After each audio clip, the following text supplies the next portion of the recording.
Meron tayong topic ngayon tungkol sa diabetes. Kasi maraming kababayan natin, dumarami ang diabetes sa Pilipinas. So, meron tayong mga shortcut, mga tips kung anong pwede nyo kainin kung meron kayong diabetes, gusto nyo makaiwas sa diabetes, ha?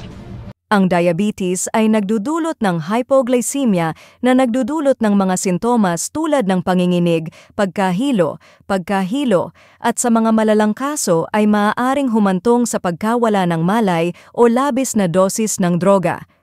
Ang mga arrhythmias tulad ng tachycardia, tumaas na tibok ng puso, ay nagdudulot ng pinsala sa kalamnan ng puso na nagpapababa sa kakayahan nitong gumana at humahantong sa pagpalya ng puso na humahantong sa pagkahimatay at kahit na stroke.